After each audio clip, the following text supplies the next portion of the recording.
J'aimerais savoir ce que Idriss Aberkan connaît des Raéliens, et parce que peut-être il pourrait nous faire une vidéo dans laquelle il explique pourquoi les Raéliens sont des ésotéristes, intéressent des ésotéristes de salon, je ne sais quoi.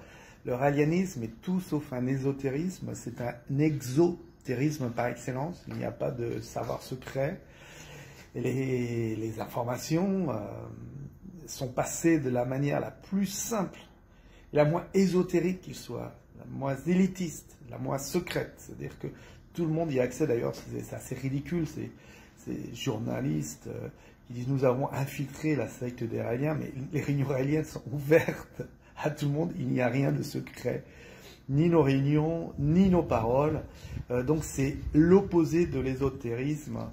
L'ésotérisme de salon ou tout ce qu'on veut, toutes les variantes possibles de l'ésotérisme, mais Idriss Aberkan semble avoir une espèce de vision d'adolescent à sac à dos lorsqu'il s'agit de la spiritualité, et qui parle que les grands maîtres spirituels sont en Sari, en Inde, ou je ne sais où, en Afghanistan. Cette vision complètement de film à deux balles américain où on part découvrir ce grand maître un peu comme Karate Kid avec son professeur d'Okinawa, ou ce genre de choses.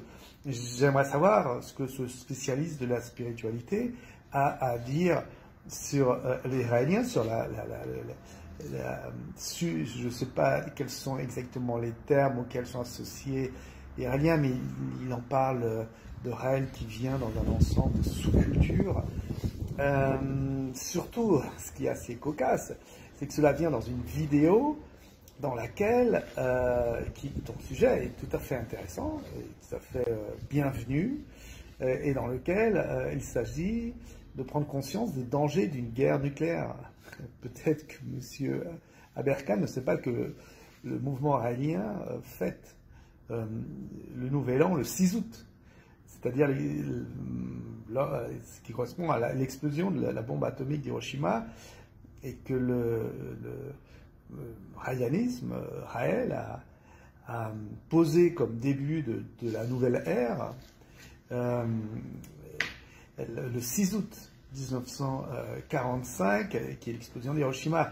Donc dans une vidéo qui est consacrée à la question nucléaire, au risque d'explosion nucléaire, la vidéo, la première fois qu'une ogive pouvant porter une arme nucléaire a été utilisée le 21 novembre, ou 20 novembre, peu importe, et tout d'un coup traité de haut la seule religion ou spiritualité au monde, probablement, qui a une conscience qui soit en partie basée sur l'idée que l'humanité peut se détruire avec l'arme nucléaire, qui a une conscience aussi aiguë